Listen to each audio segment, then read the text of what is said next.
Hi guys, welcome to our YouTube channel Bong views. আমি শিলাজিৎ, আমি সুদীপ্তা। আপনারা যারা এখনো পর্যন্ত আমাদের চ্যানেলটা সাবস্ক্রাইব করেননি তারা প্লিজ এক্ষুনি আমাদের চ্যানেলটা সাবস্ক্রাইব করে নেবেন আর নোটিফিকেশন বেল অন করে নেবেন পরবর্তী ভিডিওগুলোর জন্য নোটিফিকেশন পেতে। আর যারা আমাদের চ্যানেলটা সাবস্ক্রাইব করেছেন তাদেরকে অসংখ্য ধন্যবাদ। আর পছন্দ হলে অবশ্যই ভিডিওগুলোকে লাইকও করবেন।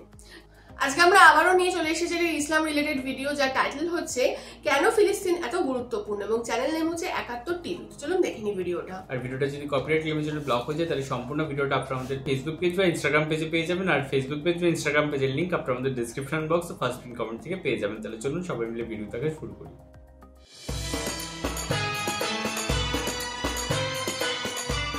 ফিলিস্তিনের ভূমি অসংখ্য নবী রাসূলের স্মৃতি বিজড়িত। ফিলিস্তিন ও এর আশেপাশে অনেক নবী রাসূলের সমাধি রয়েছে। হযরত ইব্রাহিম আলাইহিস সালাম। পবিত্র কুরআনে ইব্রাহিম আলাইহিস সালামের কথা ৬৯ বার উল্লেখ করা হয়েছে। তার জীবদ্দশায় তিনি অনেক কঠিন পরীক্ষার সম্মুখীন হন, যা তাকে স্রষ্টার আরো কাছে নিয়ে যায়।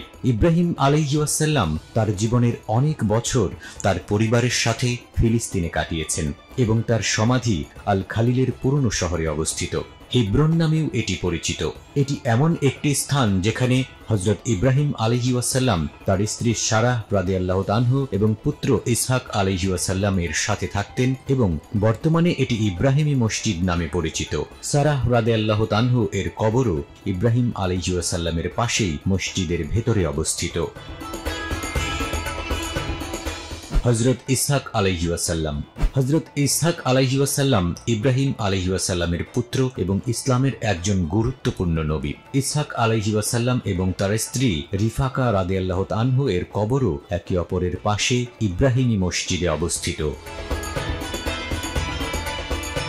হযরত ইয়াকুব আলাইহিস সালাম। হযরত ইসহাক আলাইহিস সালামের পুত্র হযরত ইয়াকুব আলাইহিস সালাম, তার নাম পবিত্র কোরআনে 16 বার উল্লেখ করা হয়েছে। ইয়াকুব আলাইহিস সালাম ফিলিস্তিনে জন্মগ্রহণ করেন এবং তার জীবনের অধিকাংশ সময় কাটিয়েছেন বরকতময় এই ভূমিতে। ইয়াকুব আলাইহিস সালাম এবং তার স্ত্রী লিয়া আলাইহিস সালাম এর সমাধিও ইব্রাহিমী মসজিদে অবস্থিত। হযরত ইউসুফ আলাইহিস সালাম।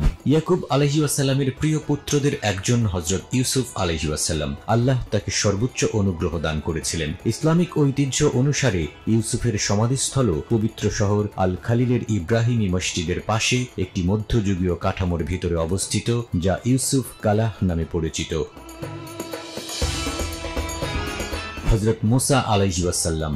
পবিত্র কুরআনে ১৩৬ বার হযরত মুসা আলাইহিস সালামের নাম উল্লেখ করা হয়েছে। তার উপর নাজিল হয়েছিল তাওরাত। মুসা আলাইহিস সালামের সমাধি মাকামে নবী মুসাতে অবস্থিত, যা জেরিকো থেকে ৬.৮ মাইল দক্ষিণে। লূত আলাইহিস সালাম।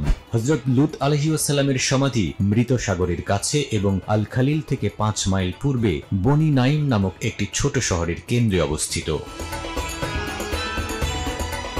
ইউনুস আলাইহিস সালাম।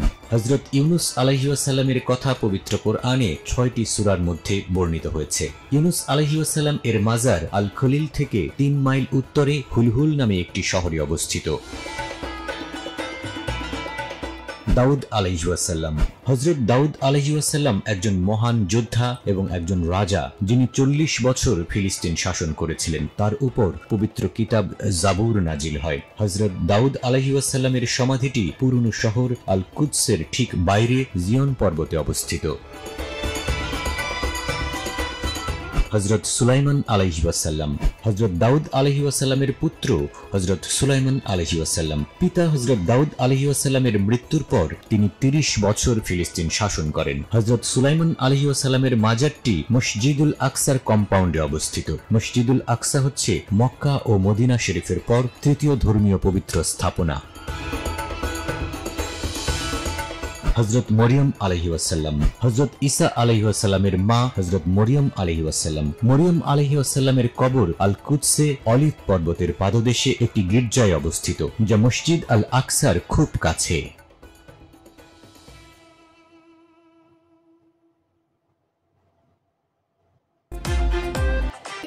ভিডিওটা তো ফিলিস্তিন যে কতটা পবিত্র ভূমি বা কত মানে নবী বা তাদের মাতা পিতা বা যাই হোক মানে ইসলামিক যে সমস্ত গুরুত্বপূর্ণ ব্যক্তিত্বরা ছিলেন তাদের যে জন্মস্থান বা তাদের হচ্ছে কর্মকাণ্ডের স্থান সেটা আমরা দেখতে পেলাম, এবং সেই জন্য এত গুরুত্বপূর্ণ বা ইসলামদের মানে মুসলিমদের জন্য এতটা পবিত্র একটি স্থান।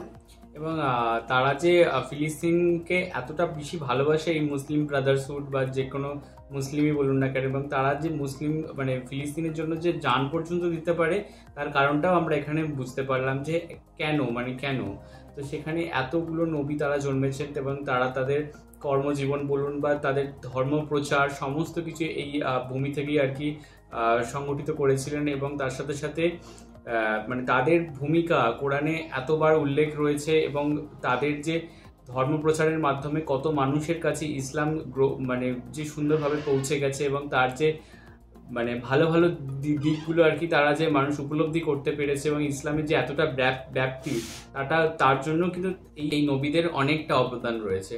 এবং আরেকটা জিনিস হচ্ছে যে আমরা এখানে যে ভিডিওটা দেখতে পেলাম যে মাতা মারিয়ামের যে জন্মস্থানের কথা বলা হলো, সেটা বলা হলো যে একটা গির্জার মধ্যে অবস্থিত।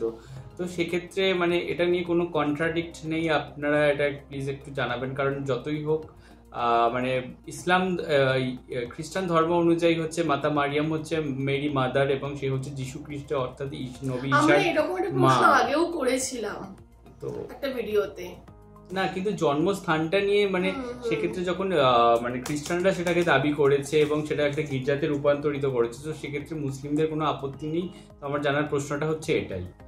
আর তাছাড়া বাদবাকিগুলো তো আমরা জানি, নবী মুসা, নবী ইব্রাহিম সমস্ত তাদের অবদান এবং অনেকটাই আর কি তাদের সম্পর্কে আমরা ভিডিও করার মাধ্যমে জানতে পেরেছি এবং তারা যে ইসলাম সম্পর্কে যে বিভিন্ন ভূমিকা সেটাও আমরা অনেকাংশে মানে তার গুরুত্বটা জেনেছি। সেটাই। তো ভিডিওটা ডেফিনেটলি ইনফরমেটিভ ছিল, এতটা পরিপূর্ণ বা সমৃদ্ধশালী যে দেশটা বা কি কি কারণে সেটা আরো ভালোভাবে আমরা এখানে ব্যাখ্যা পেলাম এবং আমরাও অনেক কিছু জানতে পারলাম এবং আশা করছি আপনাদেরও ভালো লেগেছে। যদি ভালো লেগে থাকে অবশ্যই লাইক করবেন, কমেন্ট করবেন এবং আমাদের চ্যানেলটাও সাবস্ক্রাইব করে দেবেন। আর সাবস্ক্রাইব বাটনের পাশে জয়েন বাটন পেয়ে যাবেন, সেখানে কিছু ফেসিলিটিস দেওয়া রয়েছে, চাইলে আপনারা চেক করতে পারেন। আর আমাদের যে ফেসবুক ইনস্টাগ্রাম পেজ রয়েছে সেখানে আপনারা ফলো করতে ভুলবেন না, লিঙ্ক ডেসক্রিপশন বক্সে পেয়ে যাবেন। আর আমাদের সাথে কানেক্টেড থাকার জন্য আমাদের যে ফেসবুক গ্রুপটা রয়েছে সেখানে আপনারা জয়েন করে আপনাদের মনের মতো সমস্ত কিছু পোস্ট করতে পারেন, তার লিঙ্কও ডেসক্রিপশন বক্স চেক করলে পেয়ে যাবেন। আর আমাদের যদি আপনারা পার্সোনালি পছন্দ করে থাকেন আমাকে শিলাজিৎ সুদীপ্তা হিসেবে, তাহলে আমাদের ফেসবুক ইনস্টাগ্রাম সাইটে আপনারা ফলো করতে পারেন, তার লিঙ্কও ডেসক্রিপশন বক্স চেক করলে পেয়ে যাবেন। তো দেখা হচ্ছে পরবর্তী ভিডিওতে, আজ এ পর্যন্তই, টাটা। নমস্কার।